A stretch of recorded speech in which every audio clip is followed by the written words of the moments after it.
welcome to Pleasure Principles, the podcast show where we explore the depths of connection, intimacy, and joy in our relationship and ourselves.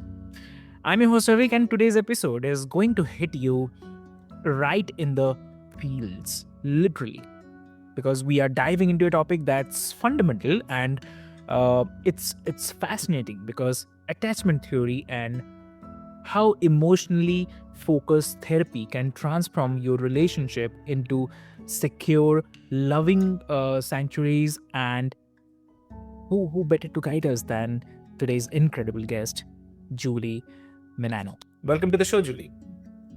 Well, thank you for that introduction, and thank you for having me. It's great to be here. Lovely, lovely. So, dear listeners, before we start our conversation, I'd quickly love to introduce Julie to all of you. Julie is a licensed marriage and family therapist, the author of Secure Love, and the genius behind the Secure Relationships, a platform that helped millions to find hope and healing in their relationships. So, her work doesn't just focus on the romantic partnerships, but it's all about how we connect, express, and ultimately thrive. So buckle up because this conversation will be equal parts enlightening, entertaining, and empowering. So, welcome to the show. Thank you. Let's do it. So, to start with, uh, what do you think? Why do you think that understanding attachment styles is such a game changer in the relationships? I I believe that attachment theory, which encompasses, all the attachment styles and kind of how, all of this comes together, is the closest science has come to helping us really understand operationally how relationships work, what makes them thrive and what makes them struggle. So for me, viewing relationships through the lens of attachment theory is probably, and I'm biased, of course, the most useful way to improve your relationship, or at least just understand your relationship. Yeah. Okay. Understood. And also, I have to say, how do you see the attachment theory playing out not just in the romantic partnerships, but in friendships or even uh, work relationships as well? Yeah, I think, anytime there is some sort of emotional issue in a relationship where there's a feeling of unsafety, right? And that could be, I see it, in work relationships, I see it in romantic relationships, parent-child relationships, but even in, the broader political climate, right? It's like anytime there is some sort of um, relationship friction, then we have to figure out it creates a sense of unsafety. And when people don't feel safe with each other, they can't possibly come together and work through a problem or connect with each other. So, at work, you're needing to work through problems. So that's going to be a problem if you're not able to kind of get back to a place of safety with each other. In your romantic relationships, you're trying to connect and feel close and work through your life problems together, just having a life together, parenting, finances, what have you. And then if you look at the political climate, yeah, it requires people who have different opinions to work together. And if they're feeling unsafe with each other, how are they going to manage that? Right. So, what is unsafe? It's feeling invalidated for your perspectives. It's feeling shamed. It's feeling not understood. It's feeling not valuable, like your needs don't really matter to the other person. And so then the question becomes, once we have the fear and unsafety, now we have to ask, what are people doing with it to manage that so they can get to safety and communicate with each other? Someone with an Mm. anxious attachment, they're going to feel a lot of anxiety and they're going to dive in and try to kind of frantically close the distance or frantically get the other person to hear them or understand them, often in ways that end up sort of pushing the other person away. They might do that with a lot of blame or a lot of protest. And then someone with an avoidant attachment, their way of dealing with this is, oh, just pretend it's not there. Right. But in avoiding the pain, they're avoiding the solution to the pain. And so what happens is then you typically will have, someone on, whether it's, the work relationship again or the romantic relationship, you're going to have one partner who's sort of taking up all the responsibility for fixing it and closing the distance. And then you're going to have one other partner who's kind of taking responsibility for minimizing the conflict, not fighting. Let's not make it worse. Let's not rock the boat. Well, what happens is then they get in this dance of pursue, defend, try harder, try to make the problem go away by just pretending it's not there. And what happens is A, nothing gets resolved, and B, all you really do is create more unsafety. You just kind of reinforce the problem to begin with. True, exactly. And also, you talk a lot about negative cycles in the relationship. So, what's the first step that couples can take to break those loops of the conflicts? Well, the first step is to recognize that's happening to begin with, right? A lot of people, again, attachment theory gives us a real organized way of making sense of all this. And not just attachment theory, but the way emotionally focused therapy, the type of work I do, has taken attachment theory and even organized it more, more with more nuance. And so just recognizing this isn't, these arguments that we get in, these conflicts that we get in, they're not just these random nebulous, feelings that in this thing that doesn't have a pattern. These conflicts are very patterned, very repetitive, and they make a lot of sense when we understand what's really going on. And a lot of times partners or, again, work relationship, whatever you have, they don't really understand what's really happening here. How do you fix a problem if you don't really understand what the problem is? So the first thing is just having some information wherever you get that information to kind of organize, okay, this is what's really going on. And then once you really understand what's going on, then it's a process of learning, well, now what do we need to do differently? We need to recognize, here's this negative cycle. Here's what we're each doing to contribute to it. It's easy to think it's just one partner, they're the problem. But when I really work with partners, quickly, I'll get them to see, hey, you both are contributing to this in your own way. And how we're showing up how are we impacting each other, right?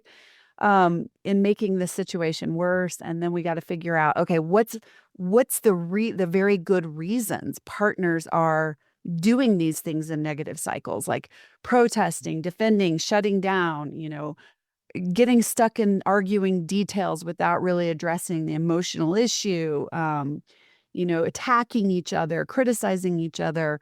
What is the very good reason? What's fueling that? What are you trying to accomplish? And then I've got to come in and give partners better tools to get those emotional needs met so they don't have to keep going into these moves that aren't working.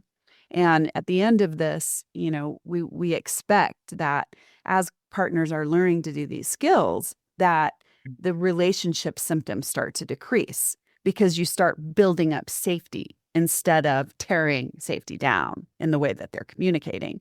I like to say disagreements don't create secure attachment. Having an emotionally unsafe interactions and communication around those disagreements is what creates insecure attachment. That's true. Yeah.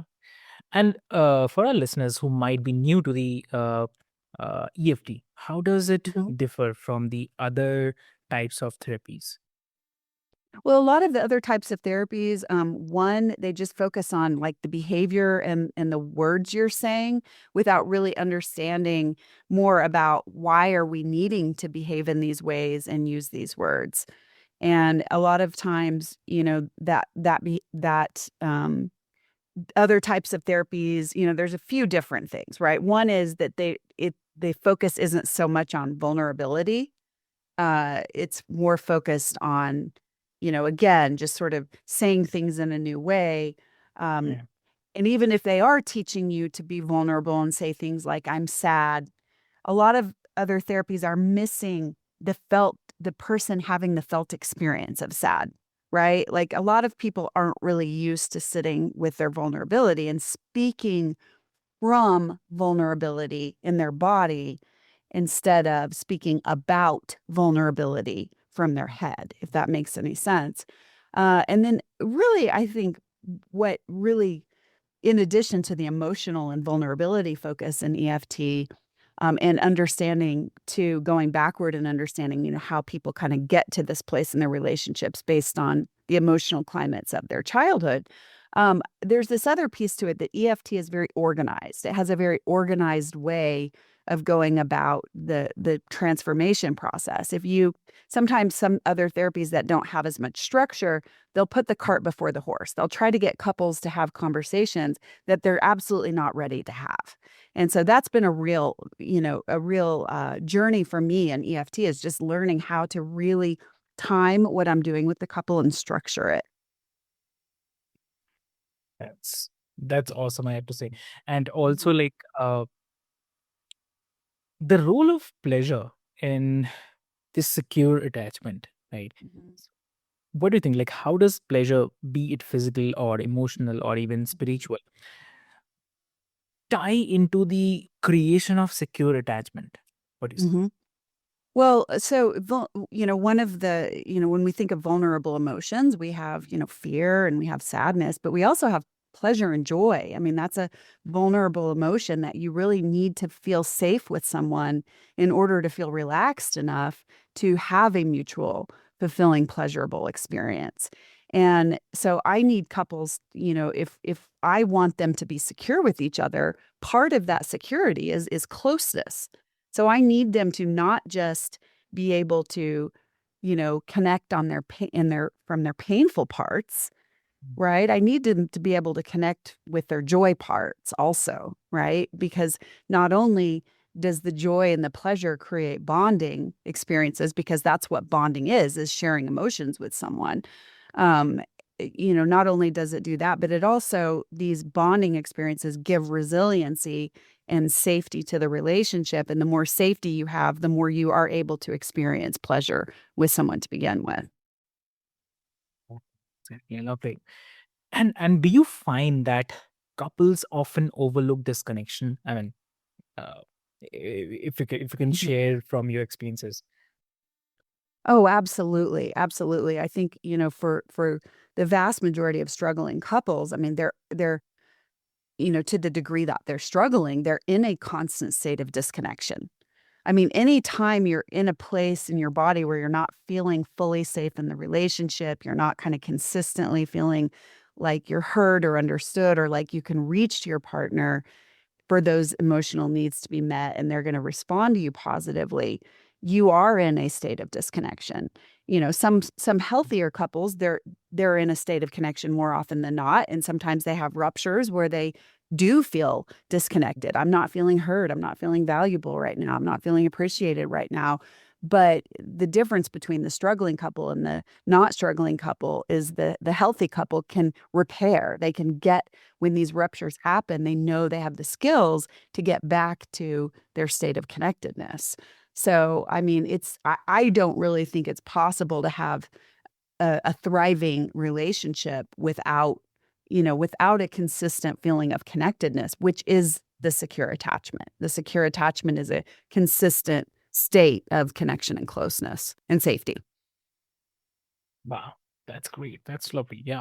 And also, like, in today's swipe right culture, we always used to do swipe right, right, right. So how can someone, um how do I put, like, how can someone cultivate a deeper and more meaningful connection instead of setting the surface level relationships? Mhm. Well, it's hard because you really have to spend time with that person. I mean, there's really no way around repeated interactions with someone to get close to them. And so really what the question is this someone I'm interested in being close with based on what I'm reading here about them? Am I getting some signs here that they have the ability to be close? They're not just kind of living in the surface areas of life. And then are they able, once you start spending time with someone, you got to learn what to look for as far as what closeness actually is, Mm. right? What connectedness actually is. A lot of people, they just haven't ever experienced real connection. And so they don't even know what to look for. And when we don't know what to look for, we just start looking for surface level lists. Do they look the right way? Do they have the right job? Do they want the same things out of life as I do?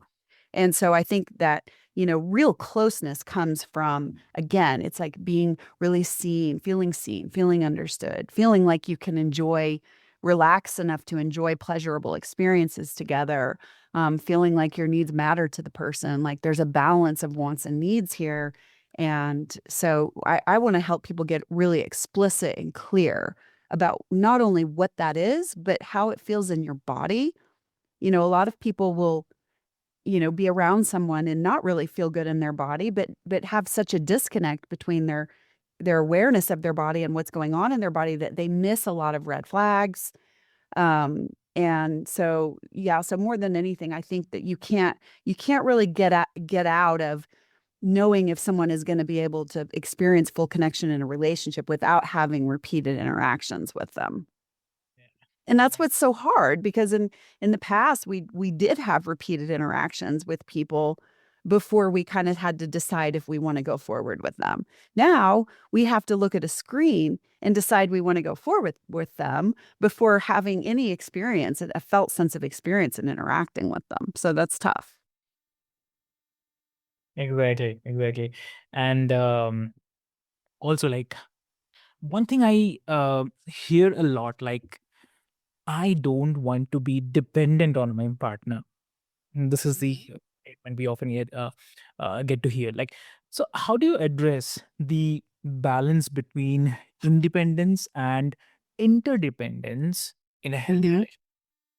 Well, the first thing I would wanna know when someone says that to me is, how are you defining dependence? Help me understand more about what that word even means to you, right? Does it mean that you don't wanna be enmeshed, which is we're too close, we don't spend time apart, we don't think differently in any way, we don't really have separate selves? If that's what the person is saying, then my job is to come in and say, "Hey, that's really not what we're going for here. That's not closeness. That's the opposite of closeness. It just looks different from more obvious states of disconnection." And then, the second thing is we're going for interdependence. What's the point of being in a relationship if we don't have some dependency on the other person for the good things? I depend on you for some reasonable emotional support. I depend on you for enjoying life together and spending time together. I depend on you for help making a good life together and, achieving goals together, right? If you really get down to the nuts and bolts, anybody that wants to be in a relationship does want some level of interdependence. They maybe just don't understand what that actually means. If you don't want interdependence, you don't really need to be in a relationship at all, right? And if that's the case, probably what that person is saying isn't, I don't want to be in a relationship. They're saying, I don't want to lose my entire sense of self. So, interdependence is kind of that balance between, we've got this relationship with each other and we put time into that and connecting and working through our disagreements, but we've also got our own selves where we can experience life independent of each other. We're not too, emotionally dependent, or, I can only feel good if you're okay, right? That's not healthy. Perfect, perfect. Yeah. So, what's the one practice that you would recommend for the partners who want to repair their fight but don't know where to start? I think that the first thing that they need to do is really kind of recognize what the attachment issues are here. I mean, that's why I wrote the book, right? Is the first part of the book is saying, hey, here's what insecure attachment looks like, and here's how it's going to show up in conflict and arguments and in trying to repair and not being able to get there. And then I kind of go into, and here's how these negative cycles work based on these insecure attachment styles. People who have secure attachment, they don't need to engage in negative cycles because for a variety of reasons. But so the first thing is understanding, what are our attachment insecurities? What does that look like? How is that impacting us? And what do these negative cycles look like? Right. And then part three would be, how do we not do negative cycles? Right. And when we aren't doing negative cycles, not only are we able to repair, because we're doing the things that prevent them. But we're also building up attachment security between us that makes less conflict happen to begin with. So we have less repairing to do. Now, with that said, every couple out there, the healthiest couple out there, is going to have ruptures, right? So, but then the other piece of this is the self work. I mean, you can't really do this relationship work without also doing the self work that's required to be able to do new things in the relationship. So in EFT, I'm always working with both. I'm kind of like 50% working with each person on their own work. How am I going to get more emotionally engaged? How am I going to get more emotionally self-regulated so I can do new things? And then I'm working on the relationship part, which is doing those new things with each other. So, exactly. Lovely. I really love Julie. What an insightful and inspiring conversation, like from attachment styles to rekindling pleasure, and definitely have given us a lot of to think about and act on. So, for everyone who is listening, here's the takeaway: like relationships thrive, and we show up with the curiosity, courage, and the compassion. So, for our partners and for ourselves as well. So, if you're curious about to dive deeper, then check out Julie's book, Secure Love, and her platform, The Secure Relationship. And hey, don't just listen, take the action as well. So identify your style, your attachment style, and have that honest conversation, or maybe simply uh, start noticing your own patterns, because small steps actually create the big transformations. So, as always, thank you so much for tuning into Pleasure Principles. And if you have loved this episode, hit that subscribe button and share it with someone who actually care about, and definitely share your review to us, because it helps us bring you more life changing conversations like this. So, until next time, this is your host, Avik, signing off. Thank you so much. Oh, you're very welcome. That was